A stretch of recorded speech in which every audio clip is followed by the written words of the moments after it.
월드컵 축구를 보신 분들은 축구를 좋아하나 좋아하지 않나, 어쨌든 기적 같은 그 일에 다 감동을 받으셨을 것입니다. 운동의 마지막 부분에 가면 해설자들이 늘 이렇게 얘기합니다. 지금은 다 힘들 때입니다. 자, 조금만 더, 한 발만 더 빨리 더 하면 됩니다. 그렇게 얘기하지요. 오늘 설교 제목이 한 발자국만 더 나아갑시다입니다. 제가 축구를 보고 결정한 것은 아니지만 우리도 남보다 한 발자국만 더, 남보다 조금만 더, 한 번 더 최선을 다하는 모습을 통해서 누구인가 감동을 주는 사람이 되었으면 좋겠습니다. 교회에서 종종 임원 교육을 하든지 어떤 훈련을 받으라고 하면 대부분의 성도들은 불평합니다. 뭘 배우라고 이렇게 얘기하고 뭘 할 테니 오라 그랬을 때 아유 좋아라 이렇게 하시는 분은 정말 어쩌다가 한 분 계시고, 대부분의 성도들은 뭐 이렇게 극성맞게 뭘 해야 되나, 목사님 꼭 이렇게까지 해야 되나요? 라는 얘기들을 하게 되지요. 오늘날 교회가 퇴보하는 것이 환경 때문이 아니라 내용적으로 보면 우리가 훈련받지 못했기 때문입니다. 어느 통계에 보니까 교인들의 20%는 기도하지 않습니다. 25%는 성경을 한 번도 보질 않습니다. 30%는 주일을 성수하지 않습니다. 50%는 자기 자녀를 교회 학교에 보내지 않습니다. 60%는 저녁 예배를 드리지 않습니다. 70%는 선교에 대해서 별로 관심이 없습니다. 90%는 가정 예배를 드리지 않습니다. 95%는 전도하지 않습니다. 99%는 훈련받는 것을 좋아하지 않습니다. 100%가 딱 하나 있는데 그게 뭐냐 하면 천국은 가고 싶습니다. 군대에서 훈련받을 때 교관이 이렇게 얘기했습니다. 너희들이 훈련받을 때 흘리는 땀 한 방울은 전쟁 때 피 한 방울하고 똑같다. 마음에 늘 새겨집니다. 우리가 훈련받는다고 흘린 그 땀방울이 전쟁터의 핏방울하고 바꿀 수 있습니다. 여러분, 아무리 좋은 차가 여러분에게 선물로 주어진다고 해도 운전할 줄을 모르면, 훈련되지 않았다면 그 차가 무슨 의미가 있겠습니까? 왜 우리가 훈련과 연단이 필요할까? 첫째는 직무 수행을 위해서 우리가 연단하고 훈련해야 됩니다. 교회에서 문제하는 누가 문제하냐? 훈련받지 않은 열심 때문입니다. 모르는 사람은 오히려 큰 문제가 아닌데 잘 알지도 못하면서 열심히 하는 사람이 문제가 될 때가 많습니다. 잘 모르면서, 쉽게 말하면 어떻게 운전해야 될 줄 모르면서 사람을 태우고 간다라고 하는 것은 더 큰 문제를 만들 수 있는 것이지요. 우리는 교회의 머리가 되시는 그리스도 안에서 각 지체라 그랬습니다. 그렇다면 여러분은 각 지체이고 여러분에게는 성령을 주셨고 성령의 은사도 주셨고 재능도 주셨습니다. 왜? 하나님은 자기가 쓰려고 하는 사람에게 할 수 있는 모든 능력을 준 거죠. 문제는 뭐냐? 내가 그것이 뭔지를 모른다는 것이죠. 여러분이 교회의 각 지체라면 내가 어느 지체인지를 모릅니다. 하나님께서 내게 어떤 은사를 주셨는지, 어떤 재능을 주셨는지 모르고 설사 안다 하더라도 그것을 잘 활용할 수 있도록 훈련하지 않는 것이지요. 그러면 우리가 교회를 건강하게 만드는 것이 아니라 오히려 교회를 병들게 할 수 있습니다. 다음 주면 당회가 열립니다. 우리가 당회를 맞이하면서 2022년 한 해 동안 모든 성도들이 나는 지난 1년 동안 무엇을 했나? 나는 내 일을 위해서 얼마나 연단하고 훈련했는가를 돌이켜 봐야 됩니다. 우리는 자기의 직무 수행을 위해서 정말 열심히 배우고 훈련해서 정말로 노련한 사람이 될 때에 우리가 무엇을 하든지 간에 거기에는 좋은 결과를 가져올 수 있는 것이죠. 고린도 교회는 헬라 철학의 지식도 굉장히 풍부했고 성령의 다양한 은사가 많은 교회였지만 훈련이 없었기 때문에 사분오열 문제투성이의 교회가 되었던 것을 기억합니다.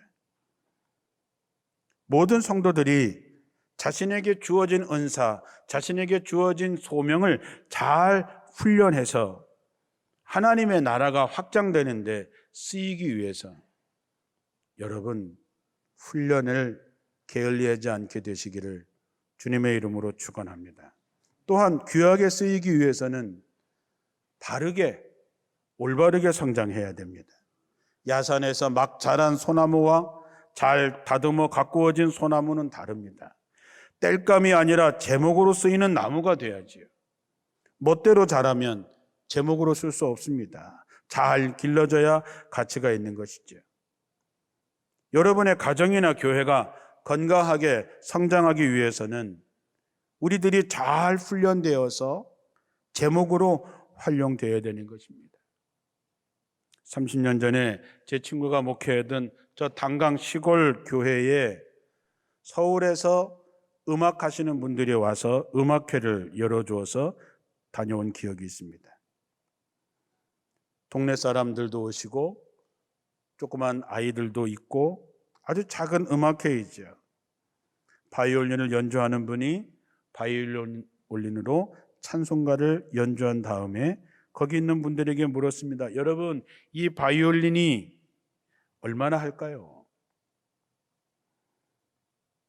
시골 분들이 바이올린을 잘 알지 못하니까 한 50만 원. 그러니까 그 바이올린 연주가가 조금만 더 올리시지요? 그랬더니 100만 원. 그럴 때 어떤 한 분이 아주 용감하게 얘기했습니다. 한 300만 원. 그분은 확신을 쳐서 얘기했습니다. 그러자 사람들이 설마 그런 눈초리로 그분을 보고 있을 때 그 바이올린을 연주하는 그분이 여러분 이 바이올린이 5천만 원짜리입니다. 이렇게 얘기하셨습니다. 동네 사람을 포함해서 다 깜짝 놀랐습니다. 왜냐하면 그때 단강 동네에 집 한 채 값이 500만 원에서 600만 원 했기 때문에 저 작은 게 자기네 동네의 집 10채 값이라니 깜짝 놀란 거지요.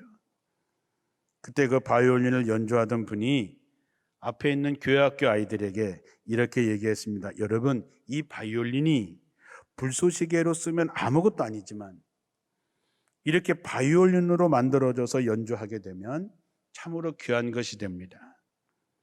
여러분이 잘 자라서 공부도 열심히 하고 교회도 잘 다니고 기도해서 정말로 세상에 하나님 앞에 이 바이올린처럼 귀하게 쓰여지는 그런 사람이 됐으면 좋겠다. 그 말이 제 마음속에 남아 있습니다.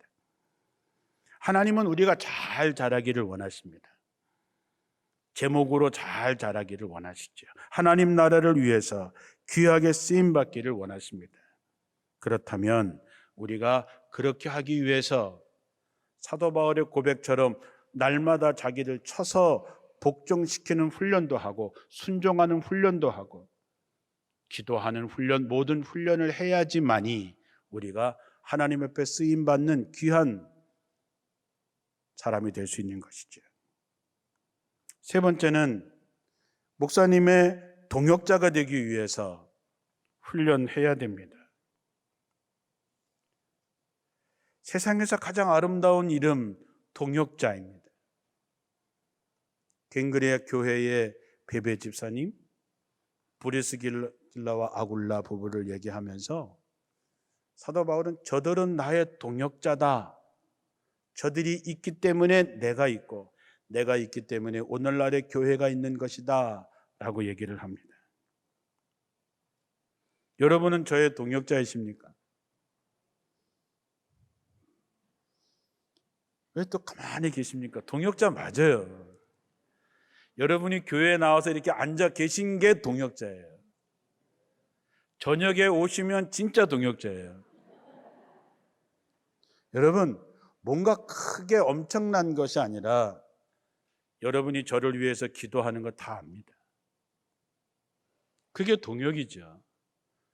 예배 시간에 와서 자리를 잡고 있는 거 동역이죠. 지휘자 레오폴드 스토코프스키라는 사람이 있었습니다. 그분이 필라델피아 오케스트라를 맡아서 어느 해에 베토벤의 서곡을 연주하는데 퍼포먼스 중에 하나가 뭐냐 하면 트럼펫 연주자가 무대 뒤에 이렇게 숨어 있다가 딱 때가 되면 딱 나타나서 연주를 하는 거죠. 그런데 건물 관리인이 왔다 갔다 하다 보니까 웬 사람이 무대 뒤에서 이러고 앉아 있는 걸 보고 이놈이 연주를 망치려고 작정을 뭘 하려고 하는구나. 그래서 그분을 사람을 덥석 끌어안아 가지고 밑으로 끌어내렸습니다. 그 연주가 어떻게 됐을까요? 결국 그 연주는 망치고 말았습니다. 왜냐하면 트럼펫 주자가 나와야 될 때 트럼펫 주자가 나오지 않았기 때문이죠. 건물 관리인은 연주를 망치지 않게 하기 위해서 그를 끌고 갔지만 결국 그것 때문에 연주가 망쳐진 것이죠. 건물 관리인이 그 열심히 큰 실수를 저지르고 만 것입니다. 교회도 마찬가지입니다. 여러분이 교회를 위해서, 목사님을 위해서 뭘 한다고 하지만 훈련받지 않으면, 연단받지 않으면 오히려 방해가 될 수 있다라고 하는 것이죠. 예수님께서 십자가를 지시고 고난과 죽음을 당해야 된다고 얘기했을 때 베드로는 주님, 그렇게 하지 마십시오. 십자가 지지 마십시오. 고난 당하지 마십시오. 우리 사랑하는 주님이 그렇게 하시면 안 됩니다. 라고 얘기했습니다. 베드로는 정말 예수님을 사랑했기 때문에 그렇게 얘기한 것이지만 예수님께서 오히려 고맙다라는 얘기가 아니라 사탄아 내 뒤로 물러가라. 내가 하나님의 일은 생각하지 아니하고 사람의 일을 생각하는구나 하면서 크게 책망을 받았습니다. 배우고 훈련받지 않으면 이렇게 되는 것입니다. 심지어 사탄의 일을 돕는 결과도 갖고 오게 되는 것이죠. 바라기는 여러분, 목사님들에게 좋은 동역자들이 되어주시기를 주님의 이름으로 축원합니다. 훈련받은 사람에게는 능력이 나타납니다. 능력이라고 하는 말은 다이너마이트라고 하는 말입니다. 다이너마이트가 뭔지 아시죠? 폭발적인 힘이 나타납니다. 그런데 우리가 정말 알아야 되는 것은 존 칼빈은 그리스도인들에게 가장 큰 능력은 방언이나 입신, 기사와 이적이 아니라 사람을 감동시키는 능력이라 그랬습니다. 저는 이 말씀에 100% 동감합니다. 힘 중에 가장 큰 힘이 뭐냐? 감동시키는 능력입니다. 빌립이 나다나엘을 전도할 때에 나다나엘이 이렇게 얘기합니다. 야, 나사렛 그 총구석에서 인물이 나올 수 있겠는가? 그때 빌립은 나다나엘에게 딱 한마디만 합니다. 와서 봐. 와서 만나봐. 나다나엘이 예수를 만나고 나서 그 앞에 엎드리지요. 예수님을 만나고 났을 때 예수님에게서 감동을 받고 감화를 받을 때 나다니엘이 예수님의 제자가 됩니다. 예수님과의 만남에는 늘 감동이 있었고 늘 감화력이 있었습니다. 세례 요한이 감옥에서 제자들을 예수님께 보내서 당신이 내가 기다리는 메시아인지 아닌지를 확인하는 질문을 하게 됩니다. 그때 예수님께서 제자들에게 말씀하시기를 너희들이 본대로 가서 얘기해라. 다른 말이 필요 없습니다. 와서 봐. 너희가 본대로 가서 얘기해. 이 말 속에는 그를 만났을 때의 마음의 감동과 감화를 했던 것이 전제되어져 있는 것이지요. 최고의 인격적인 감화력은 사랑에서 나옵니다. 내가 지식이 부족해도 능력이 부족해도 내게 정말로 그 사랑이 있으면 그 누구도 감동, 감화시킬 수 있습니다. 여러분 예배 마치시고 얼마나 빨리 가는지 몰라요. 우리 교인들은 집에다가 가스에다 뭘 올려놓고 오셨는지 끝나고 그냥 쏜살같이들 다 가시는데 오늘서부터는 일찍 가지 마시고 적어도 3명에서 5명 정도는 인사하고 가시길 바랍니다. 안녕하세요 이 정도가 아니라 여러분 친한 사람은 아이고 권사님 이렇게 하지 말고 내가 얼굴은 알지만 이름을 잘 모르거나 또는 잘 낯선 분들이 계시면 인사하실 때 내가 먼저 한 걸음 다가가서 내가 먼저 손을 내밀고 저는 아무개 권사입니다. 반갑습니다. 이렇게 인사할 때에 그 인사 속에서 느껴지는 그 감동, 그 감화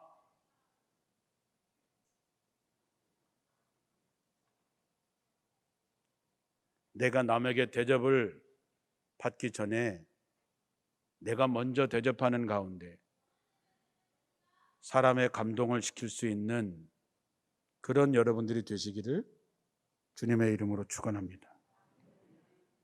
그렇게 하기 위해서는 성령의 사람이 되어야 됩니다. 우리 힘과 능력으로는 어렵습니다. 우리 의지를 가지고는 어느 정도까지는 되지만 그러나 끝까지 갈 수는 없습니다. 사도행전 8장에 보면 에베소 출신의 학식 있는 아볼로의 이름이 나옵니다.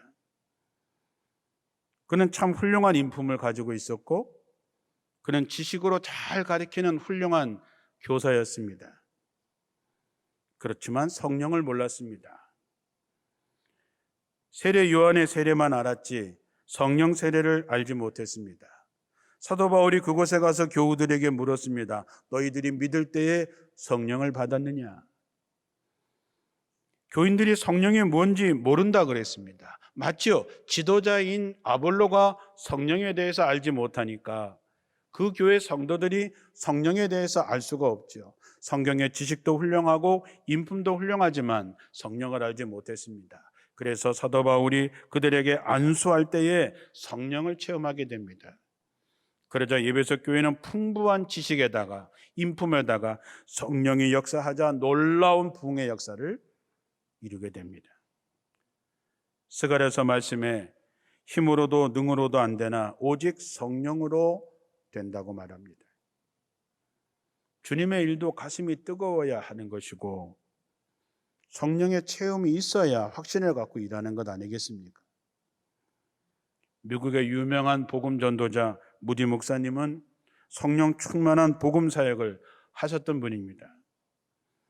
그런데 그분이 기도를 하기만 하면 처음 믿는 사람들처럼 아주 간절하게 주님 제발 제게 성령 충만하게 하옵소서라고 기도했습니다.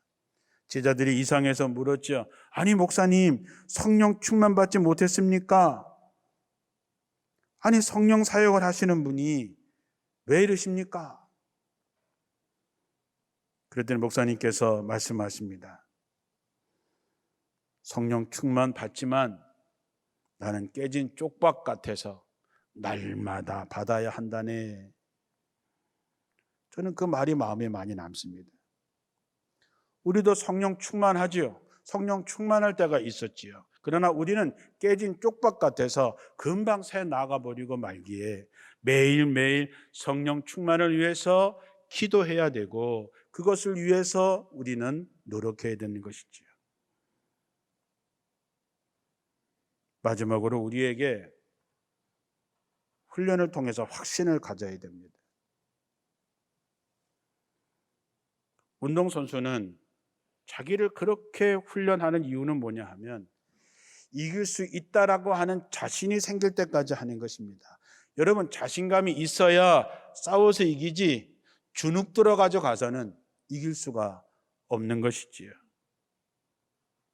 로마서 말씀에 내 믿음을 시험하여 확증하라 그랬습니다. 우리 스스로 믿음이 얼마나 확신을 갖고 있는지를 정말 흔들림이 없는지를 한번 점검해 보라는 것이죠. 내가 이렇게 믿어도 되나? 내가 정말 제대로 믿고 있나? 내가 바른 신앙을 갖고 있나? 이렇게 믿어도 되나? 이렇게 믿어도 천국에 갈 수 있나? 끊임없는 자기 성찰과 각성을 가져야 된다는 것이죠. 여러분, 천국에 대한 확신이 있습니까?